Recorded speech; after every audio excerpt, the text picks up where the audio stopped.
a pour thème cette année Pape Jazz est top. Le festival, cette édition, sera encore plus collaboratif, inspirant et solidaire. Comme vous l'imaginez, nous avons dû refaire la programmation de cette 18e édition. Nous en sommes à la version 13. Avant le 20 novembre, nous allions vous proposer un festival qui commençait à ressembler au Pape Jazz original. Nous étions sur 5 jours, au lieu des 8 habituels. Je ne sais pas s'il y a beaucoup de journalistes ici qui ont connu le Pape Jazz jusqu'en 2021, mais c'était 8 jours de festival, du samedi au samedi. Et nous avions programmé des musiciens, des musiciennes d'au moins 8 territoires, américains, chiliens, espagnols, français, guadeloupéens, haïtiens, martiniquais, et d'haïtiens, bien sûr, de locaux et de la diaspora, et également des Mexicains. Et puis il y a... Moi, c'est la première fois que j'aurai le plaisir d'y assister, mais je sais que c'est un rendez-vous très important ici en Haïti et plus largement dans le monde. Il y a eu souvent beaucoup de musiciens français, de musiciens des Caraïbes, de Guadeloupe, de Martinique, qui ont participé.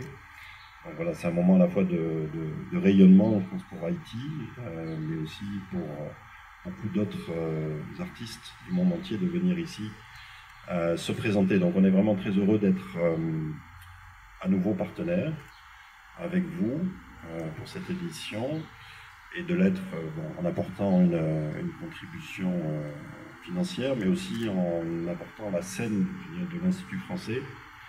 Et donc je comprends que cette année ce sera une scène découverte, ce qui est à l'image aussi beaucoup de l'Institut français, je profite de l'occasion pour le dire, parce que parfois... Qui donne la possibilité à cette nouvelle génération de s'initier à ce genre musical riche et de bénéficier de scènes activités. Vraiment, c'est, comme vous avez bien expliqué, félicitations pour cet engagement envers la musique, envers la communauté des musiciens, parce que je sais que ce sont un défi n'attend pas l'autre. Donc, on est particulièrement fiers, l'Ambassade du Canada, de vous accompagner dans cette 18e édition du Festival de Jazz. Nous sommes bien conscients que la situation actuelle n'est pas idéale et requiert beaucoup de courage, de détermination pour préparer et organiser une telle manifestation culturelle. Et que chaque édition amène son lot de défis, comme vous l'avez bien expliqué. Alors, encore une fois, merci à la Fondation Haïti Jazz, les Haïtiens, tous les partenaires, les sponsors et bien sûr les musiciens qui, sans eux, ne permettraient pas de faire perdurer ce festival. Et encore une fois cette année, malgré la situation, malgré les pénalités, on y est, on est avec vous. Et je reconnais non seulement l'effort, mais surtout le courage des organisateurs et d'avoir compté sur nous pour continuer cette collaboration qui est déjà une tradition. L'Espagne continue avec vous, bien sûr, et parce que ça, ce sont les types et les nouvelles qu'Haïti a besoin. Les événements culturels, c'est le chemin aussi pour l'avenir d'Haïti, pour l'avenir de sa jeunesse, et non seulement pas de sa culture, mais de continuer à bâtir un pays, à bâtir un État en paix. C'est pour cela que nous serons avec vous, c'est pour cela que l'Espagne continue avec. Je vais commencer par exprimer mon admiration à vous en tant qu'organisateur de cette manifestation. Ce que vous avez fait, Milena et Joël, c'est quand même extraordinaire dans les circonstances actuelles. Et vous avez insisté et persisté pour que nous puissions avoir ce festival. Et je pense que c'est ce type de geste qui nous redonne de l'espoir sur l'avenir de ce pays, parce que c'est justement ce qu'il faut faire pour sortir de la situation actuelle. Le Mexique se tient aux côtés du festival depuis déjà plusieurs années. Et pour cette édition, on a essayé jusqu'à la fin du processus d'amener une bande mexicaine pour alimenter ces échanges qui ont été très riches pour nos musiciens et pour les musiciens d'ici.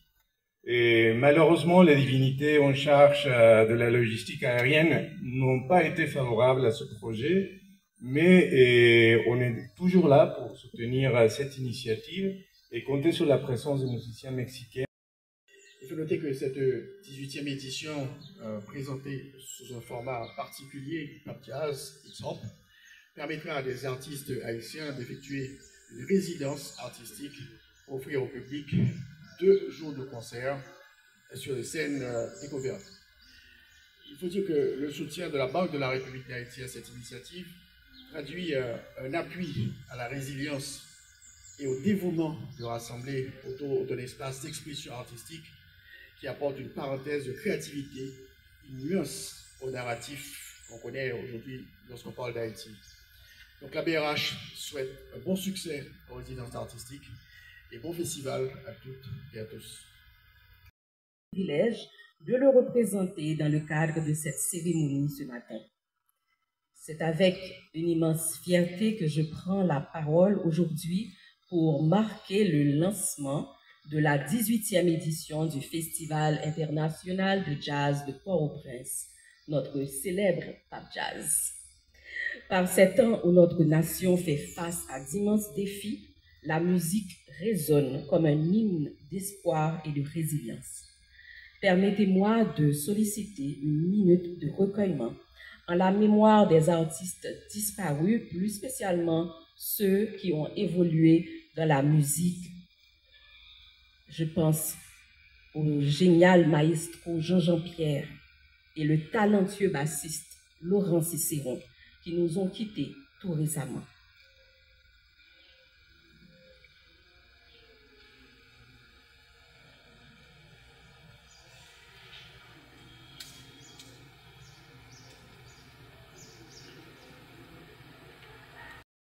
Comme moi je dis mars, on commence un institut français. Un institut français à 2h de l'après-midi avec la cinémathèque. Alors il y a 3 films chaque jour à la cinémathèque. Et il y a aussi, ce jour-là, il y a aussi le documentaire du Pap Jazz. Et aussi, ensuite, plus tard, l'après-midi à 3h, il y a le showcase. Alors les showcases, on a organisé, on les appelle aujourd'hui showcase, scène découverte. Ce sont des jeunes artistes de musique de tout horizon, pas forcément du jazz. Les showcases, pourquoi? Parce qu'ils ont la chance, on leur donne une bonne scène avec un bon éclairage, un son correct et tout ça. C'est là ils ont la chance de se montrer, de montrer leur talent, leur musique, ce qu'ils peuvent faire, ce qu'ils proposent comme musique. Et là, c'est le moment pour ils ont 20 minutes, il y a 4 groupes, ils ont 20 minutes à se montrer et puis à tout le monde. Normalement, les showcases sont faits pour les journalistes, pour les producteurs, pour les tourneurs et tout ça.